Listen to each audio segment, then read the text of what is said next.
Well, I hear that Andy Chowdhury, Britain's favourite hate-preaching Islamist buffoon, intends to demonstrate outside the White House for the establishment of Sharia in America. I was wondering when we'd hear from this arsehole again. Every year, it seems, about this time, he gets himself into the media promising some ridiculous stunt or other, and this seems to be the latest. Now, given his record, there's no guarantee that Andy Chowdhury will even be allowed into America, which is, I suspect, what he's hoping, that they'll deny him entry and he can denounce them as hypocrites. So please let him in, America. Try to overlook his support for 9/11 and give this windbag all the airtime he wants on TV. I promise he'll entertain and infuriate. Frankly, I'm surprised Fox News haven't already got him under contract, because he's guaranteed to keep everyone's blood pressure nicely bubbling.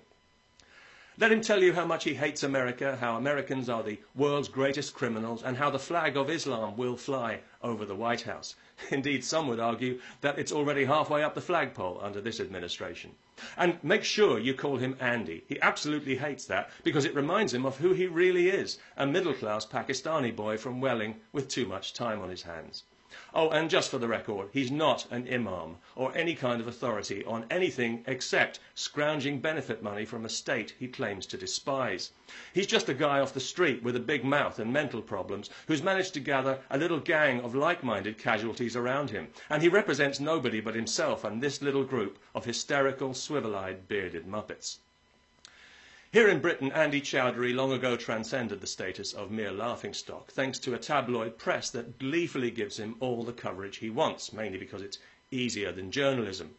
Indeed, in Britain, he's now regarded as such an absurd oaf that we often wonder why his fellow fanatics allow him to be their spokesman at all, given the level of ridicule he attracts and will always attract.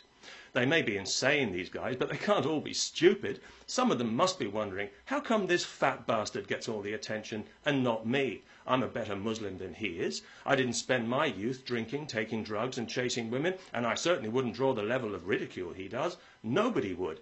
Yet his fat face is in the media all the time. He's being allowed to turn this into a personality cult, and he's making fools of all of us. And they'd be right, for once in their lives. Yes, Andy Chowdhury is undoubtedly a joke, but his message is no joke. His message is pure evil. It's anti-human, and if you believe in God, it's anti-God. He isn't just the poison face of Islam, this guy. He's the poison face of humanity, because he is a prime walking example of the damage religion can do to the human mind. To be fair to him, his fanaticism doesn't allow for subtlety. So unlike the stealth jihadis, he doesn't engage in taqiyya, saying one thing and meaning another. There's no talk of tolerance or harmony or community cohesion. He tells it like it is. You submit to Islam, end of story. He's honest enough to make it clear that Islam is not a religion of peace, but of submission, and that there are no halfway measures, no small print, no get-out clauses. You submit to a religion that puts its foot on your neck 5 times every day, and if you decide that's not to your taste and change your mind, the penalty is death. Any takers? Of course, if you're gay, the penalty is death anyway, and all that needs to be determined is whether you should be stoned or thrown from the top of a mountain. One for the scholars there.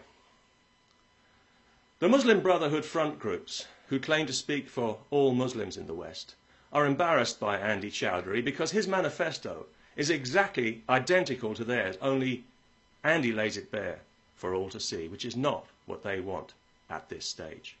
They'd rather stick to the fictional narrative of tolerance and harmony and respect that has already sucked in so many gullible lawmakers. But Andy, bless his big mouth, just keeps giving the game away. So please let him in, America.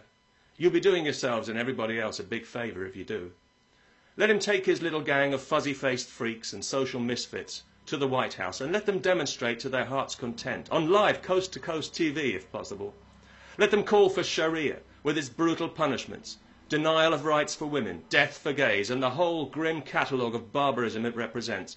And let the American people be made fully aware of what the suit and tie jihadis would like to keep hidden for the time being. Peace. No Sharia.